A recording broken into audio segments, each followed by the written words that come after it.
Could you confirm that Secretary Blinken is going to visit China early next year, and what is going to be his mission?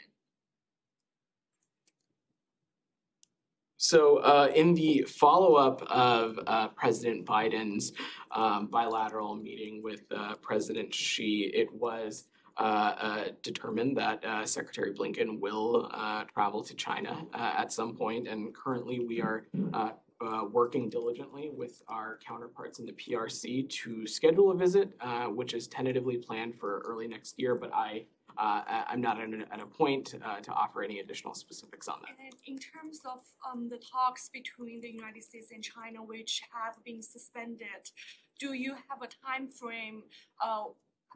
When are they going to resume, especially the climate talk? Has it started already? I don't have a specific time frame for you. I will note that Special Envoy Kerry has been engaging directly with his counterparts in Sharm el-Sheikh at the COP27 conference.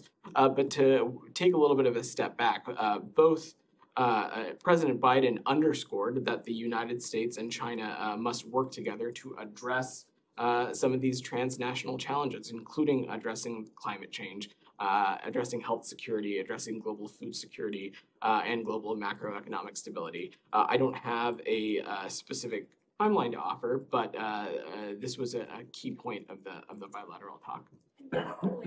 President Biden told President Xi in detail that the One China policy hasn't changed. Does it mean Taiwan is part of China? And is this message you are going to convey to Taiwan after the summit?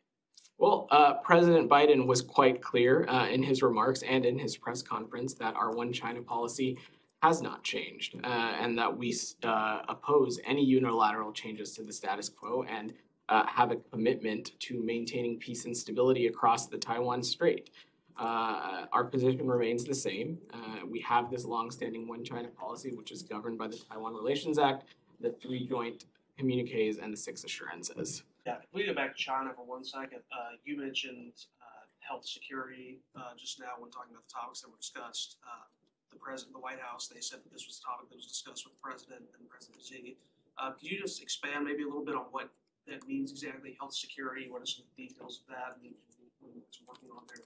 I will let my colleagues at the White House and the National Security Council expand on any specifics that they can offer about the bilateral meeting. But what I can say, and what is no secret, is that between the United States and the PRC exist a number of challenges that impact not just our 2 countries, but countries around the world. And that addressing these challenges transnationally together is a better result for both of our people, but also for the world broadly. And that, of course, includes climate change, it includes global health, it includes health security, it includes global macroeconomic stability, but I don't have anything other specific to add.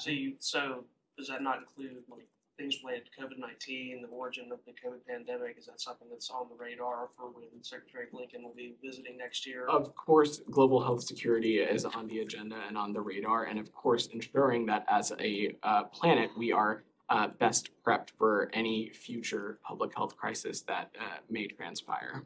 Yeah, I'm curious because yesterday the White House said in its readouts from